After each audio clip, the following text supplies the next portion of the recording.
Hello everyone. Let us see theory of motivation given by McGregor. Professor McGregor is one of the management thinker to give a theory of motivation relating to human behavior. He presented two sets of assumptions about people at work in the form of theory X and theory Y.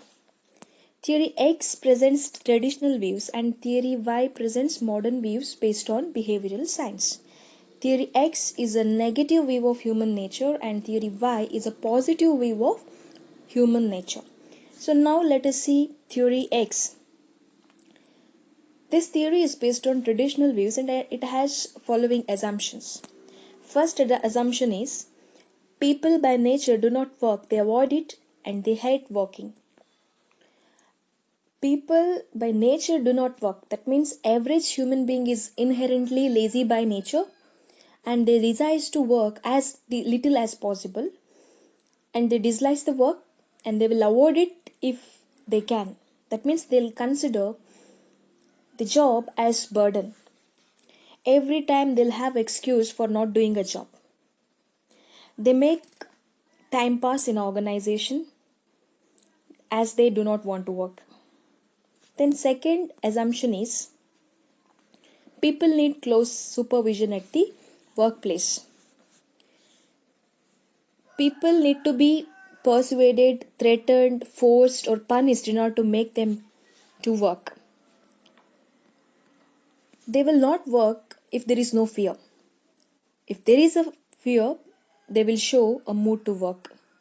So, fear of punishment can motivate them to work. Then, the average human being are self-centered and not bothered about organizational goals. Self-centered means people who thinks about themselves or selfish people and they are not bothered about others or least bothered about others. They work for their benefit or good. If there is any task, they'll see what is the benefit they are going to get if they do that job. And completion of organization task or goals doesn't matter for them. So they are not bothered about organizational goals. They are bothered about only themselves and their benefit. And the next assumption is the average person is not very intelligent and lacks creativity in solving organizational problems. So people are not very intelligent. They come to organization to make a time pass and they always waiting for holiday as they do not have mood to work and there is no goal or ambition in these people like now I'm a clerk, I have to move towards topper position so that I have to put extra efforts. So like that these people will not think and there is only earning attitude and there will be no learning attitude in these people. Here creativity means making things in a different way but thinking power of these people is very limited and they use that power to do normal or usual work. Then the next assumption is the majority of people do not want to change since they resist change.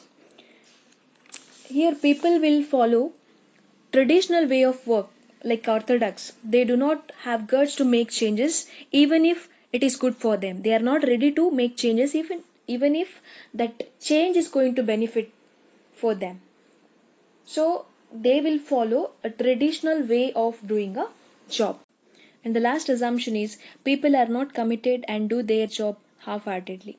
So here people are not committed, they won't put effort to achieve their commitment, so they do their job half heartedly as they are not interested in doing a job or completing the task or assignment given to them. So theory X says in case of such employees, self motivation is just not possible. They'll work only when there is constant supervision on them. A manager has to persuade, punish, or reward such employees in order to achieve organizational goals. So, this is about theory X. Next, we'll see theory Y. Last theory of motivation is theory Z. This theory is propounded by Professor William G. Ochi. It is based on comparative study of Japanese and American management practices. That means what is a common feature in a companies of Japan and America that we are going to study in this. This theory emphasizes the external control of human behavior. Now let us see the features. First feature is lifetime employment. William Ouchi observed in America and Japanese there will be lengthy procedure for interviews in a successful companies. If any employee clear that interview, clear the various procedure in an interview, then he'll be getting lifetime employment in that company. There will be no layoff. Layoff means removing the employees in between if there is a no profit for the organization. When employees leave the job, that time also they have to mention the exact reason why they are leaving the organization, and company will try to persuade them to be in organization by finding a reason and makes them to satisfied, and it provides a benefit which they want. Second feature is slow evaluation and promotion. Usually employees who are doing good gets better status through promotion. But in case of successful American and Japanese companies, employees are getting promotion in terms of their number of years of service in that organization and a leader who motivates the others. So these two things are considered to give promotion. So one who joined first or who has more experience in that organization as a worker, then he'll be getting a promotion. Chance of getting promotion is more. Then career paths. American and Japanese companies thinks about new courses which improves the career of employees. It spends for skill development programs for employees development. It gives different kinds of work to employees so that they will be familiar with all kinds of job. So employees can get vast knowledge about their job. Emphasis on humanity concern for the people.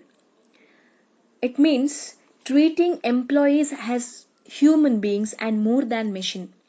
Usually in an organization, employees are given with plenty of work which they are not interested, and it makes them to work for many hours and treats them like a machine. And there is no meaning for employees' feelings in such organization. But in Japanese and American companies, employees' concerns are taken into consideration for decision making.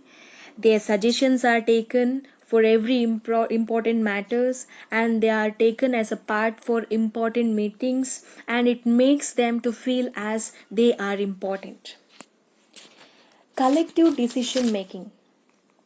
This is also related to previous point where I already said where employee suggestions are taken, employees decisions are regarded as important decisions of the organization. They are considered as a part of the meeting for deciding important matters. So every successful American and Japanese companies has this feature. There will be no centralized decision making. Every department heads may be higher, middle, or lower level. They join together and discuss, then they draw the final decision. Human resource development. Managers or management will focus on human resource development.